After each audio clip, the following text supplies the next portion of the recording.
Los magistrados del Tribunal Constitucional sostuvieron una reunión de trabajo con miembros de la Red Latinoamericana de Antropología Jurídica. Los destacados juristas internacionales nos hablan sobre los derechos de los pueblos indígenas y otros temas de sumo interés. Así empieza una nueva edición de Tus Derechos, programa producido por el Tribunal Constitucional. Regresamos después de la pausa. ¿Sabías que? La Constitución Política del Perú señala que el Estado respeta la identidad cultural de las comunidades campesinas y las nativas.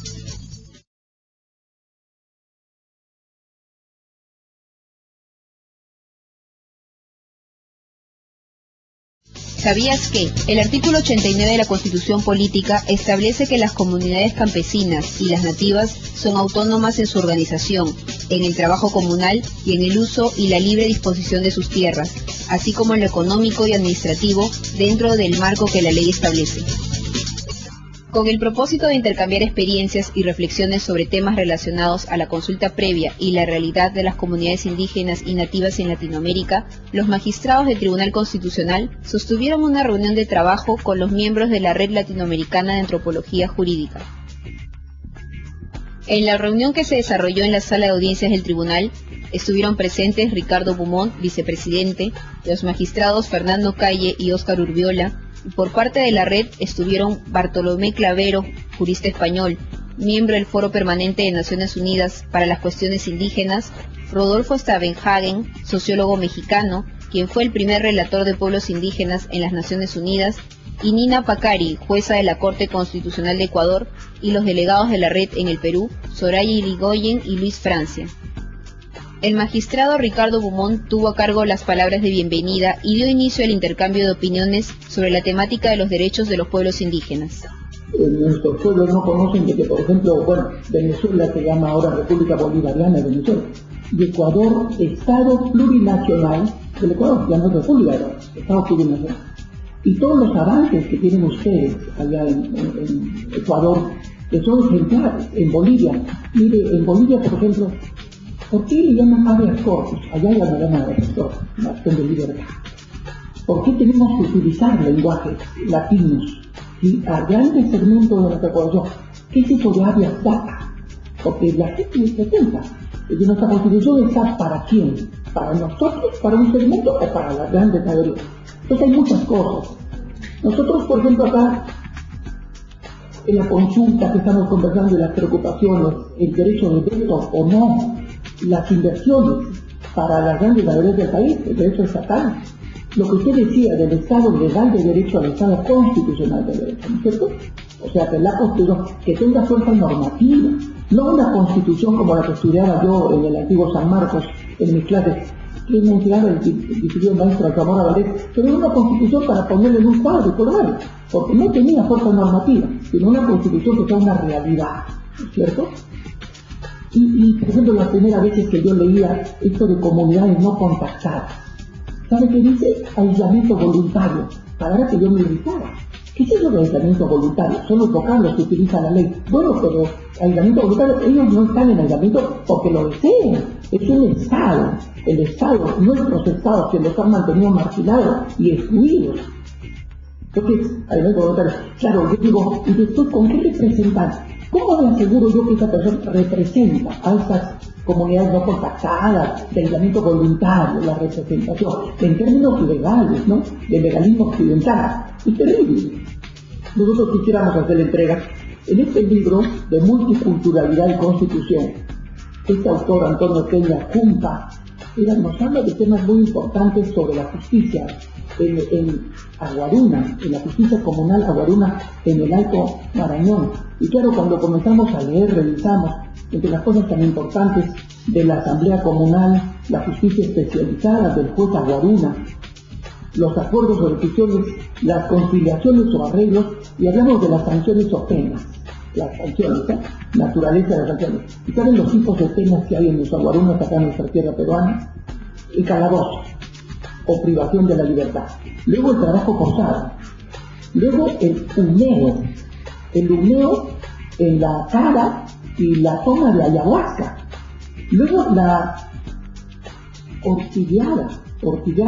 Luego sigue el corte de pelo, el corte de las multas, por supuesto la llamada de atención, la expulsión de la comunidad. Entonces cuando comenzamos a adentrarnos a un mundo con una cosmovisión distinta, con derecho a estar, nos damos cuenta que entre hermanos hemos estado tan alejados, y entre la tierra de usted, hermana nuestra, y la tierra peruana, como también con Colombia y con Brasil y con Bolivia, hay espacios que no se consideran ni el Estado de Ecuador ni el Estado peruano, ¿sí? Los tienen sus propias realidades, y tenemos que tener cuidado porque hay intereses fuera de nuestros países, fuera de nuestra región. El magistrado Fernando Calle también participó del intercambio de experiencias. Han habido grandes intentos, inclusive yo recuerdo el año 2000, años anteriores, se había creado ya en las Naciones Unidas, creo que va a ser parte de este diálogo muy breve, la comisión referente a los pueblos indígenas, que así se señaló y que de alguna forma englobaba o generalizaba, en el caso peruano, por ejemplo, los afroperuanos, los nativos, etcétera, y que es general en toda esta América nuestra.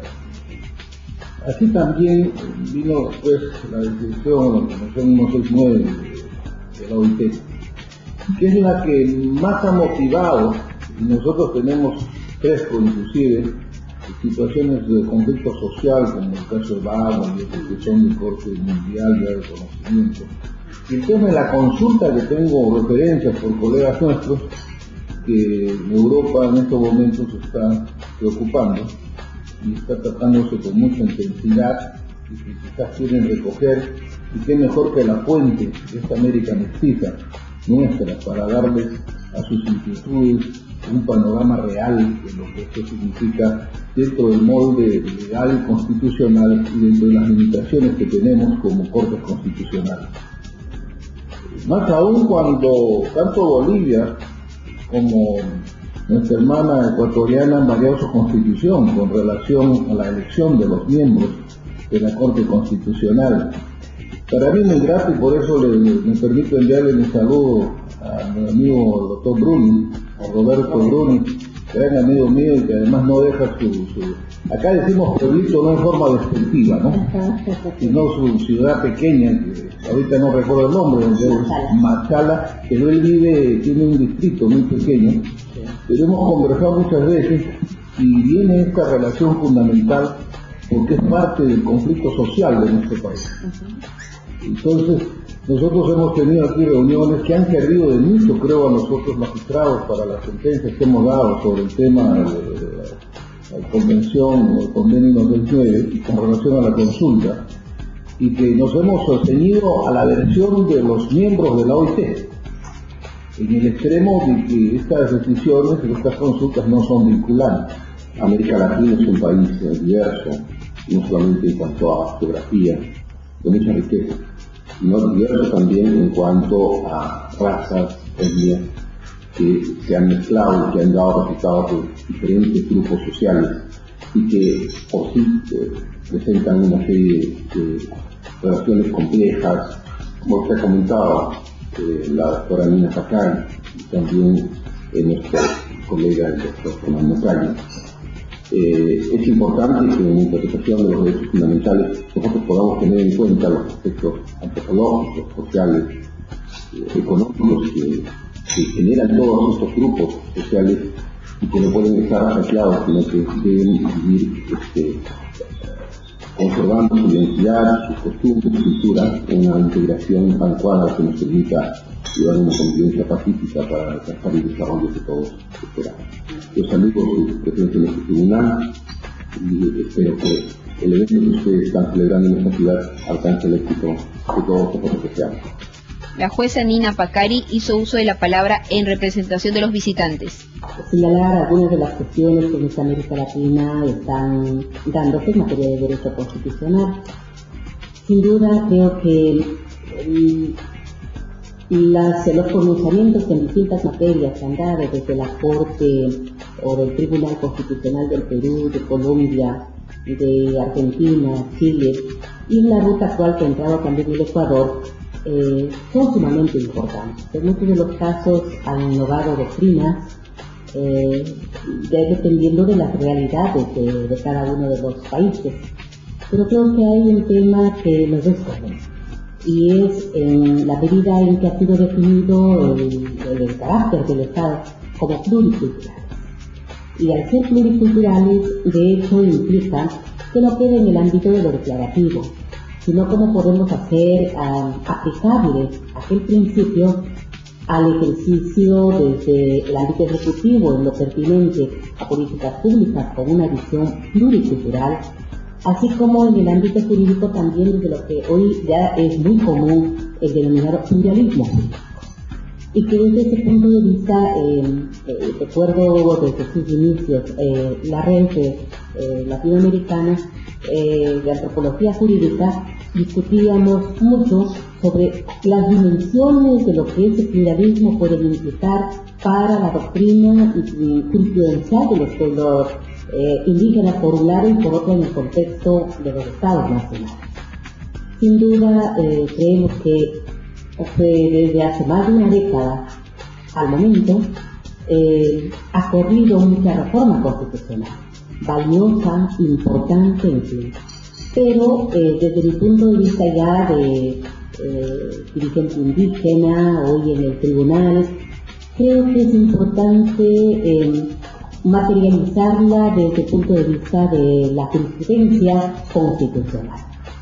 En el Ecuador, por ejemplo, hemos tenido una tradición más legalista como país. Y en ese ámbito ha resultado muy duro, por ejemplo, en esta etapa de transición por la cual estamos pasando, el de implementar lo que sería un cumplimiento constitucional. Es decir, por costumbre, por cultura jurídica, la ley superaba a la Constitución. Y resulta que ahora estamos en una dimensión de que la Constitución sea ese paradigma que cubra respecto del cumplimiento de los derechos. Y en esa medida, los temas fundamentales que tienen relación con los de los pueblos indígenas nos marcan puntos de tensión en un Estado, en un país. Por ejemplo, el tema de la consulta. Por ejemplo, los temas que tienen que ver con, de manera puntual con la consulta prelegislativa, la audición legislativa como tal, que en muchos de los casos todavía no lo hemos desarrollado, y en el caso del Ecuador tenemos un pronunciamiento un poco medio sui generis, para mi punto de vista un poco ambiguo, aunque a nivel conceptual, por ejemplo, en materia de derechos a la consulta se la define que no es de procedimiento ni de forma, sino que es sustancial porque surge desde el elemento del derecho a la vida considerado como derechos fundamentales, y creo que son temas de debate. Entonces, lo que queríamos en esta visita a nombre de Relajo y que nos han delegado para expresarle nuestros saludos, poder intercambiar algunos criterios que en el ámbito internacional figuran como conceptos, están en la doctrina, y que muchas de las veces es necesario ese intercambio de conceptos, de criterios, de preocupaciones, de reconocimiento de los puntos de tensión que están de por medio, que la cuestión no es sencilla, pero que es viable encontrar salidas. Al finalizar la reunión, tanto los magistrados como los juristas internacionales intercambiaron material bibliográfico. Los destacados juristas se encuentran en nuestro país para participar del 7º Congreso y Curso Internacional denominado Un reto para nuestras sociedades, identidades, interculturalidad, pluralismo jurídico y derechos colectivos. ¿Sabías que el artículo 89 de la Constitución Política establece que las comunidades campesinas y las nativas son autónomas en su organización, en el trabajo comunal y en el uso y la libre disposición de sus tierras, así como en lo económico y administrativo dentro del marco que la ley establece? ¿Sabías que el Convenio 169 de la OIT reconoce la relación especial que tienen los indígenas con las tierras y territorios que ocupan o utilizan de alguna u otra manera, y en particular los aspectos colectivos de esa relación? A continuación, el conversatorio que sostuvo el doctor Francisco Morales Saravia, secretario general del Tribunal Constitucional, con los miembros de la Red Latinoamericana de Antropología Jurídica. El día de hoy, en el programa Tus Derechos, tenemos un programa especial, un programa dedicado a los pueblos indígenas con 3 destacados expertos. Nos acompaña la doctora Nina Pacari del Ecuador, Ella es dirigente de los movimientos indígenas, exdiputada, ministra de Relaciones Exteriores y juez de la Corte Constitucional del Ecuador. Nos acompaña el doctor Rodolfo Stavenhagen. Él es un sociólogo mexicano de larga trayectoria en los estudios de las poblaciones indígenas y a su vez ha sido ex relator de las Naciones Unidas para los pueblos indígenas. Y también nos acompaña el doctor Bartolomé Clavero. Él es catedrático de Historia en la Universidad de España y también ha desarrollado importantes investigaciones en el ámbito de los pueblos indígenas. Bienvenidos al programa Tus Derechos. Gracias. Doctora Nina Pacari, ser dirigente de las poblaciones indígenas. Desde hace un tiempo a esta parte tenemos un rebrote del contenido de las poblaciones indígenas. ¿Qué significa ser un dirigente de las poblaciones indígenas? Bueno, una responsabilidad no solo individual, sino colectiva, en la medida en que las dirigencias no son verticales, que deciden por sí lo que el pueblo deba cumplir, sino que en grandes asambleas se resuelven tanto para la generación de autoridad como para las decisiones respecto de las necesidades, planteamientos, proyectos de país que se puedan presentar. Por lo tanto, la dirigencia o el liderazgo es sumamente responsable a título individual y a título colectivo de la mano, no separado. Y por otro lado, señalar también que el liderazgo no es lo mismo que la autoridad de pueblos indígenas. En mi caso, si bien he sido antes dirigente de tierras y territorios de la Confederación de Nacionalidades Indígenas del Ecuador, hoy el presidente y miembros del Consejo Directivo son otros compañeros y otras compañeras. Por lo tanto, la voz y la autoridad está en manos tanto de estas autoridades como también en quienes hemos sido parte para tener una acción y una actitud colectiva frente a la exigencia de nuestros derechos.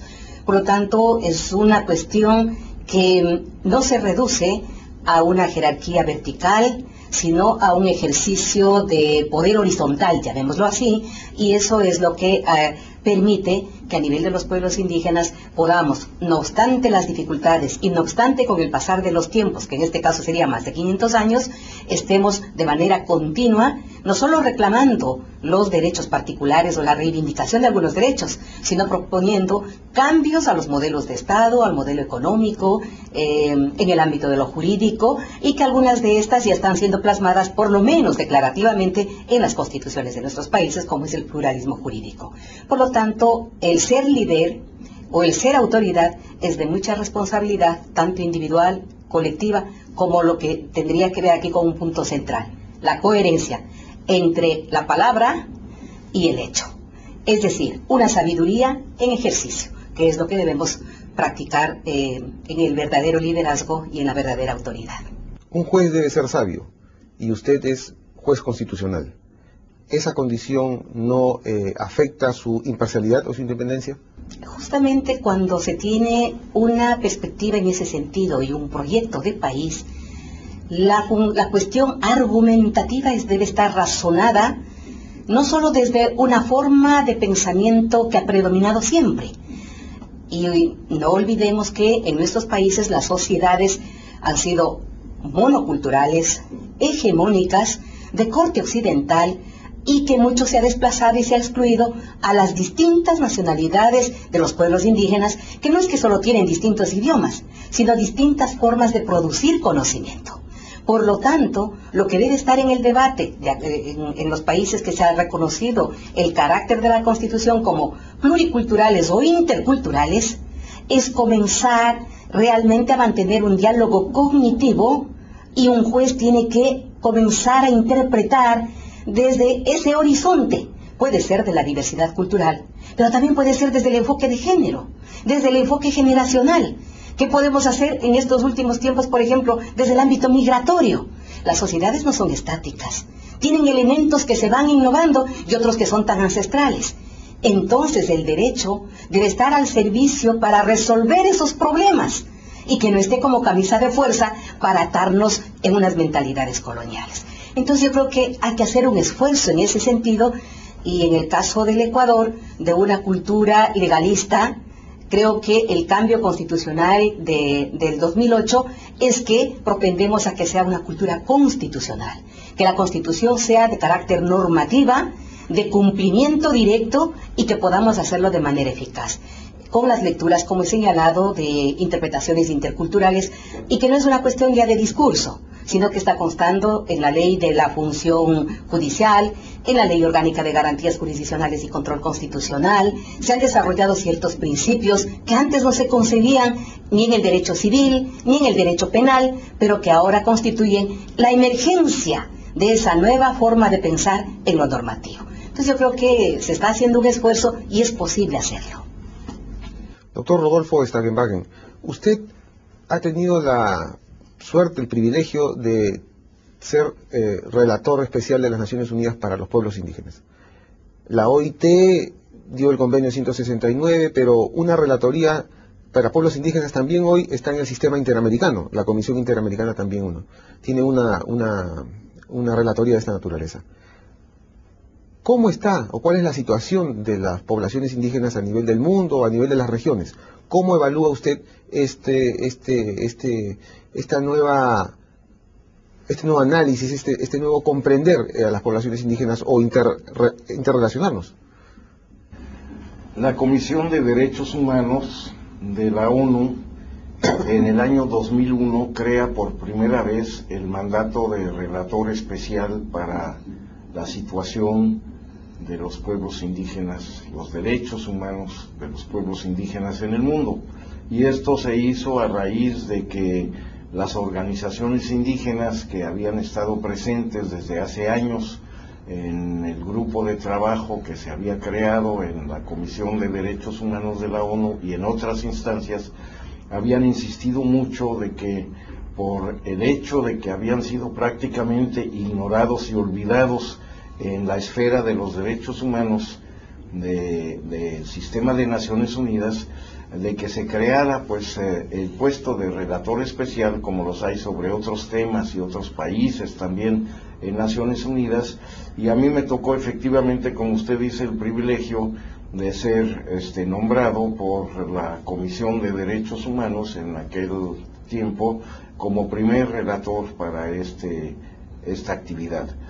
Y esto me ha permitido, y es otro de los privilegios, efectivamente me ha permitido recorrer el mundo como relator de Naciones Unidas, poder conocer a diferentes pueblos indígenas en muchas partes del planeta, obtener información de primera mano de las comunidades, de las organizaciones indígenas, así como de los gobiernos y de los especialistas y de los técnicos sobre la situación de los derechos humanos de los pueblos indígenas. El resultado de ese trabajo ha sido, a lo largo de 8 años que duró el mandato, en mi caso, ha sido la entrega de informes anuales a la Comisión y luego al llamado Consejo de Derechos Humanos de la ONU, con informes resultado de mis visitas oficiales a los países visitados, investigados y de otras fuentes sobre la situación de los derechos de los pueblos indígenas en el mundo, en manera comparativa. Desde luego no pretendo en aquellos pocos años haber agotado toda la riqueza de situaciones, y felizmente hay un sucesor en mi cargo, el nuevo relator, que ha visitado otros países, pero en términos generales podría yo decir que tuve la oportunidad de informar al Consejo de Derechos Humanos sobre situaciones muy preocupantes con respecto a los derechos humanos de los pueblos indígenas en todas partes del mundo, salvo alguna que otra excepción, nada más. Y eso es de que los pueblos indígenas han sido tradicionalmente ignorados y marginados por los estados y por las legislaciones y los sistemas judiciales, así como las instituciones públicas de planeación para el desarrollo y de bienestar y distribución de servicios, han sido ignorados y marginados, y continúan siendo, como ha sido prácticamente toda la historia desde la época colonial en adelante, en los países, sobre todo en América Latina, pero también en otros países asiáticos y en otras partes del mundo. Los indígenas han sido y siguen siendo víctimas de discriminación. víctimas de racismo. En materia de índices de desarrollo social y humano, generalmente ocupan las posiciones inferiores, con indicadores de bienestar muy por debajo de los promedios nacionales. Y sobre todo en materia cultural, dentro del marco de esta visión hegemónica a la que hizo referencia precisamente la doctora Nina Pacari,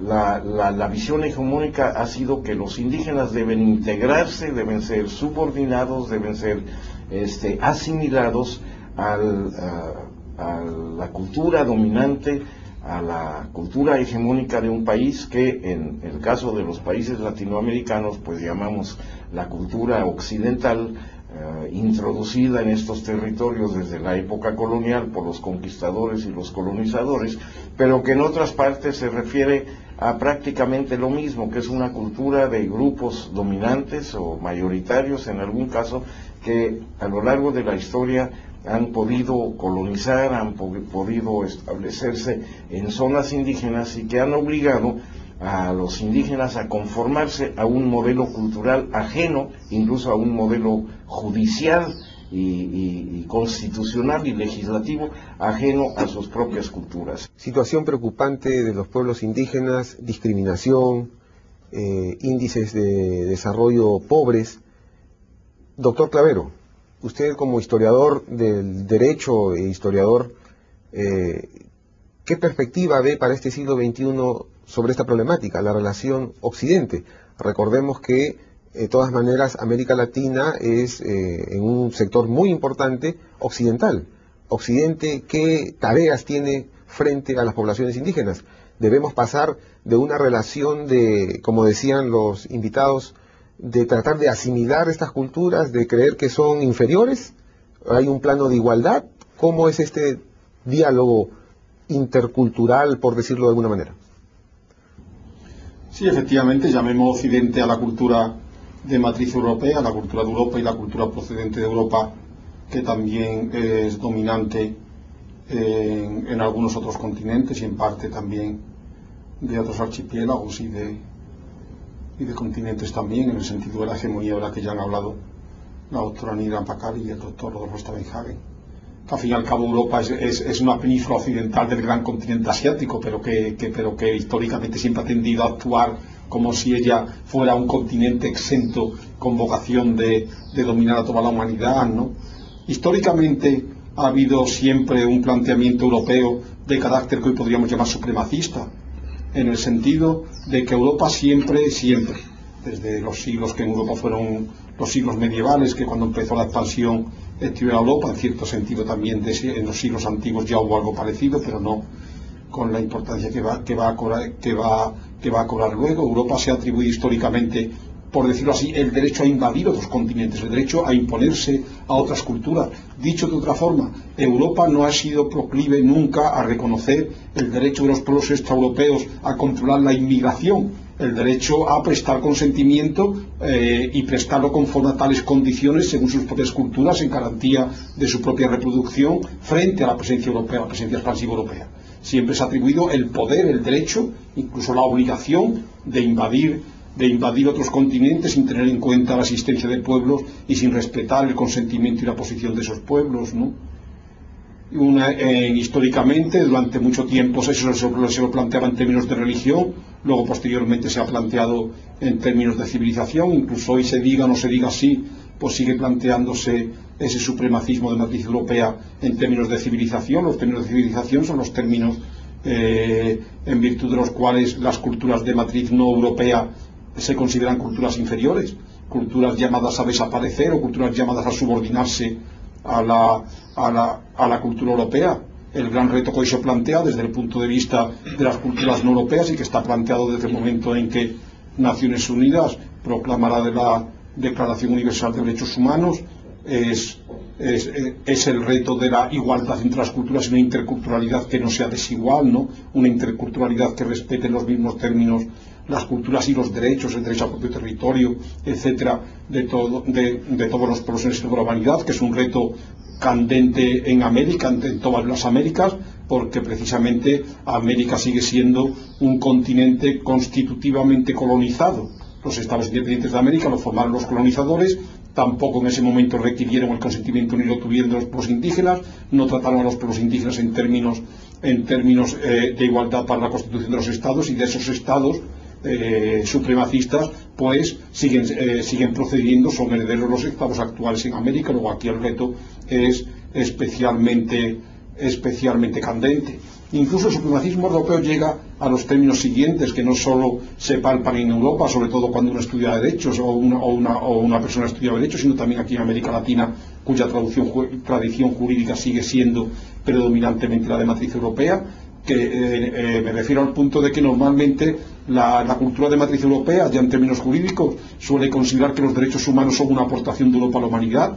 Incluso en la Constitución fallida de la Unión Europea se proclamaba en su preámbulo que Europa ha regalado a la humanidad los derechos humanos. Claro, evidentemente eso no es que sea una exageración, es que es una falsedad. Muy bien. Una pregunta general para todos, aterrizando ya en los temas y la problemática concreta. Derecho a la consulta. Las Cortes Constitucionales en América Latina, la Corte Interamericana de Derechos Humanos, en base al convenio de la OIT, el 169, se habla de este derecho a la consulta. ¿Qué implica este derecho a la consulta? ¿Por qué existe este derecho a la consulta? Muchos dicen, pero ¿por qué tiene que consultarse a la población, por ejemplo, en el caso del Perú, de la Amazonía?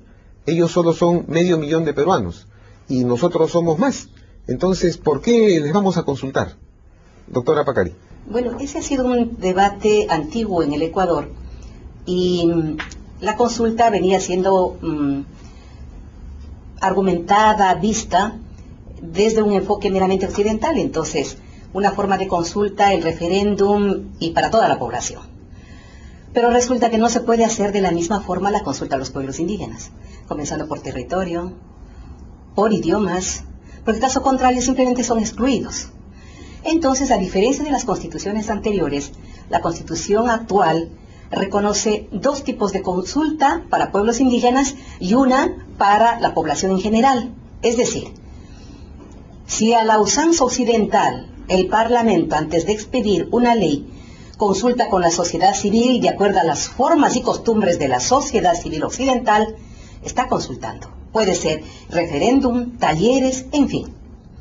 Cuando se trata de pueblos indígenas, la Constitución reconoce específicamente derechos colectivos de los pueblos indígenas y por lo tanto señala en dos aspectos. Uno, en relación a los proyectos relativos a exploración y explotación petrolera, minera, recursos del subsuelo. Y en el 5717 da un adelanto adicional, un avance adicional, que es la consulta prelegislativa. Esto es que la Asamblea Nacional al momento tiene la obligación de cumplir con el mandato constitucional, de que si va a expedir una ley y ésta tiene que ver de algún modo con pueblos indígenas, tiene que consultarse a los pueblos indígenas antes de contar con el proyecto, ya en la discusión misma, hasta que pueda ser una legislación apegada a los requerimientos poblacionales, no solo de indígenas, sino de la diversidad que compone un país. Por lo tanto, si nosotros fuéramos respetuosos o cumplidores de los convenios internacionales, los países que han ratificado el 169 de la OIT no tienen para qué estar refrendando, por decirlo, en la Constitución. Sin embargo, en nuestro caso, se reafirmó en la Constitución como parte del bloque de constitucionalidad, cuando se señaló que todos los instrumentos internacionales que tengan relación con derechos humanos forman parte del bloque de constitucionalidad. ¿Eso qué implica? Que el convenio 169 para el caso del Ecuador tiene también rango constitucional. Por tanto, no es que es solamente un derecho que hay que comenzar a debatir. El derecho está dado, tanto por el convenio 169 cuanto por la Constitución.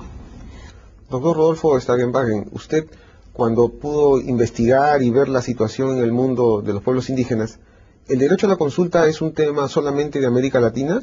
¿Es un tema mundial, global, porque así lo dispone el convenio 169?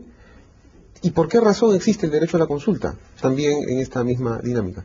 Desde luego que es un problema planetario, es un problema que afecta a todos los pueblos indígenas, cuando menos los que yo conozco y con los que he tenido el gusto de conversar y de obtener información, y es exactamente en el sentido que nos ha explicado la doctora Nina Pacari, ¿no? El derecho a la consulta no es nada más un trámite de procedimiento que aparece de repente como si cayera del cielo, ¿verdad?, en el convenio 169 de la OIT. Es una demanda de larga data de todos los pueblos indígenas y la han llevado a las Naciones Unidas. Primero a la OIT, en donde aparece precisamente en el convenio 169, y luego simultáneamente y durante un largo proceso de negociación entre los pueblos indígenas y los estados, al seno de la Comisión de Derechos Humanos, ahora Consejo de Derechos Humanos de la ONU, en donde durante más de 20 años se discutió precisamente se negoció la elaboración de una declaración de la ONU sobre los derechos de los pueblos indígenas, que, como dije anteriormente, logró entonces finalmente el acuerdo y la adopción por parte de la Asamblea General de la ONU en el 2007. Por cierto que en ese largo procedimiento la diplomacia peruana fue muy activa en lograr los consensos y en realizar el tipo de negociaciones muchas veces no públicas entre los grupos y los estados y los pueblos interesados para lograr un consenso que diera lugar a esta declaración, ahora ya parte del instrumental jurídico internacional, y como se decía, pues obliga a los estados. Bueno, pues uno de los temas fundamentales de esa declaración, y aparece en uno de los artículos, es el derecho a la consulta y al consentimiento de los pueblos. Al consentimiento, como se dice en ese lenguaje de Naciones Unidas, previo, libre e informado. Y ese es el resultado de la lucha de los pueblos indígenas. Entonces, los indígenas esperan ahora que los estados que hayan firmado esa declaración asuman ese derecho como obligación del Estado hacia los pueblos indígenas. Muy bien. En el Perú, hace algunos años, muy pocos, en el norte del Perú, una empresa minera iba y quería explorar, si mal no recuerdo, oro. Pero resulta que en esta zona se producen unos limones, con los cuales se hace el ceviche. Entonces, estos limones son unos limones muy sabrosos, es típico del Perú. La población no quiso que se desarrollara este proyecto. No era una población indígena, era la población costeña. Finalmente no se produjo este proyecto de inversión minera. ¿Por qué traigo a colación este ejemplo? Porque parece ser que siempre que se habla de derecho a la consulta son las poblaciones que están en estos territorios y hay grandes recursos naturales, o petróleos, o forestación, y entonces hay esta dicotomía. Es como pensar que si el proyecto no se desarrolla, se paraliza el mundo, se acaba el desarrollo de los pueblos. Sobre este punto, doctor Clavero, ¿esto es así? Es decir, si hay un no consentimiento, es decir, la población indígena no quiere, no debe desarrollarse el proyecto, hay que buscar una fórmula. ¿Qué se puede hacer? Estamos refiriéndonos al Perú, entonces lo primero que yo propondría que se tomase en consideración es una cuestión previa. Es decir, de hecho no se ha consultado, de hecho no se tiene el consentimiento de los pueblos indígenas en la serie realmente inmensa de concesiones, tanto por su envergadura como por su número de concesiones que se han hecho para actividades empresariales en territorios indígenas. Y la cuestión es entonces qué garantía o qué seguridad pueden tener esas concesiones y las inversiones y actividades empresariales consiguientes desde el punto de vista de los compromisos contraídos por el Estado, por Perú, de cara a los derechos de los pueblos indígenas y el procedimiento fundamental de garantía de esos derechos, que es la consulta y el consentimiento. El planteamiento internacional de derecho sustantivo, que se refería a la doctora Pacari, de derecho sustancial, no es un planteamiento simple en lo que se refiere a los grandes recursos y a las grandes y a las grandes concesiones. No es simple porque hace un distingo que hay que tener en cuenta, porque lo hace incluso la Declaración de Naciones Unidas sobre los derechos de los pueblos indígenas, que distingue el derecho de propiedad indígena, un derecho de carácter dominical fuerte, sobre los recursos que tradicionalmente utiliza. Muchas veces, de forma precipitada, se añade sobre recursos que tradicionalmente no utilizan, y se dice, por ejemplo, todos los recursos de carácter, los recursos de la minería, pues sobre esos no tienen derecho. No es así, esa conclusión ya es precipitada. Según el Convenio 169 y según la Declaración sobre los Derechos de los Pueblos Indígenas, sobre todo tipo de recurso existente en territorios indígenas, el pueblo, las comunidades indígenas tienen el derecho a ser consultados y el derecho, por lo tanto, a poner condiciones a su consentimiento y el derecho a evaluar junto con el Estado, con información suficiente y con decisión garantizadamente libre, los impactos, las repercusiones, las limitaciones de esos impactos, en su caso las compensaciones por esos impactos, las condiciones para que esos impactos no afecten a derechos sustanciales. La consulta es todo esto, la consulta no es, digan ustedes sí o no, la consulta es todo esto, es todo este procedimiento de diálogo que se puede decir intercultural. Un último tema importante en todo este apasionante mundo de la pluriculturalidad. Los sistemas de justicia. El sistema de justicia tradicional en nuestro mundo de derecho romano-germánico aquí en América Latina ve que en América Latina al menos existen también sistemas de justicia indígenas o sistemas de justicia comunales. Como usted lo dijo en relación al tema de la consulta, en favor de la consulta vinculante, no vinculante. Sistema de justicia alternativo, no alternativo, sino de justicia comunal o justicia indígena versus justicia ordinaria. ¿Los dos caminan por un lado distinto? ¿Deben equilibrarse, encontrarse en algunos aspectos? ¿Cuál es su opinión, doctora Pacari? Bueno, primero en relación a la forma de consulta que puede estarse viendo como una cuestión especial dirigida a pueblos indígenas, por decirlo. Y lo que debemos tener en cuenta es que, siendo una sociedad plural, lo que cambia son las formas de consulta. Por ejemplo, si la consulta es para sociedad occidental, tiene un mecanismo distinto. Y de hecho, para los pueblos indígenas debe ser distinto, que es lo que dice el Convenio 169. Será con sus representantes, sus autoridades legítimas, será con su idioma propio, y la OIT ha generado una serie de criterios y principios. ¿Por qué esto? Porque somos distintos. Y de hecho una consulta se torna legítima en la medida en que se respeten sus usos, sus costumbres, sus argumentaciones y se llega a un acuerdo.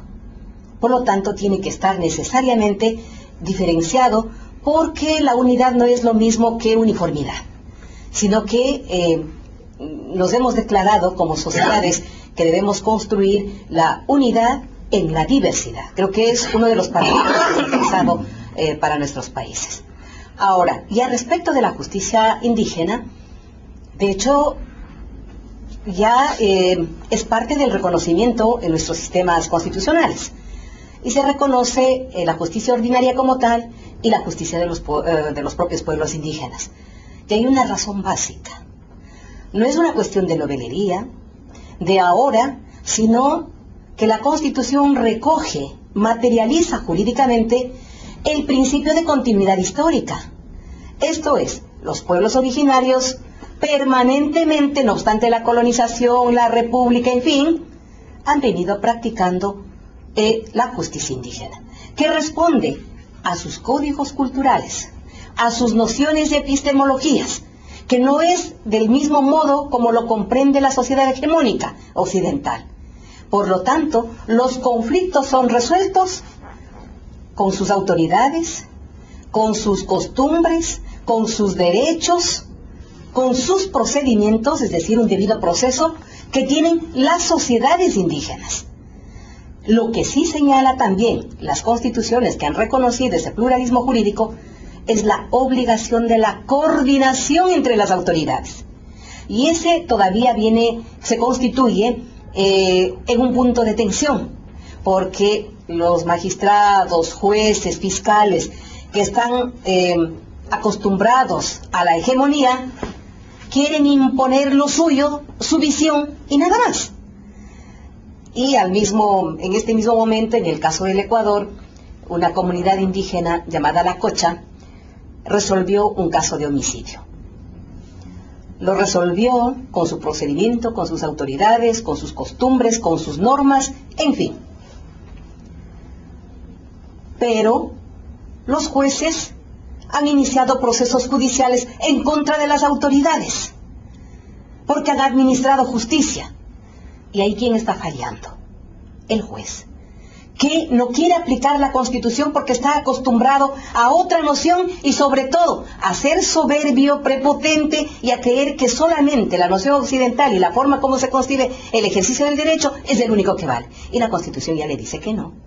Entonces va a innovar necesariamente, y lo que sí obliga las constituciones es que por lo menos haya coordinación, y en eso tiene a nivel de los tribunales y cortes constitucionales un rol importantísimo para generar jurisprudencia, como lo ha hecho Colombia a partir de los 90, y hacer como también en otros países, el Perú mismo en tema de consulta, en unos casos u otros, o en el del Ecuador, pues se está iniciando para que podamos tener una lectura que reconozca esa diversidad, ese pluralismo jurídico y se conviva.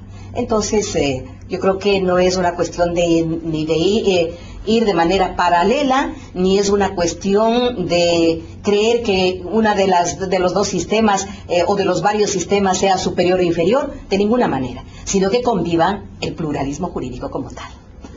Doctor Rodolfo Stagenbagen, entonces la justicia comunal o la justicia indígena, al tener sus características especiales distintas a la justicia ordinaria, ¿no podría tener límites, por ejemplo, en el ámbito de los derechos humanos generales? Bueno, generalmente se entiende que cualquier tipo de justicia debe ser en cualquier lugar y en cualquier momento respetuoso de los derechos humanos universales. Eso lo admiten las constituciones, lo admite el sistema internacional, y sabemos muy bien que dentro de un contexto de pluriculturalidad, como el que se reconoce ahora constitucionalmente en los países latinoamericanos, pero que también existe a veces sin reconocimiento legal o constitucional específico, existe también en otras partes del mundo, demuestra que pueden coexistir sistemas jurídicos distintos y pueden interactuar sistemas jurídicos distintos en diferentes áreas o secciones del amplio campo del derecho.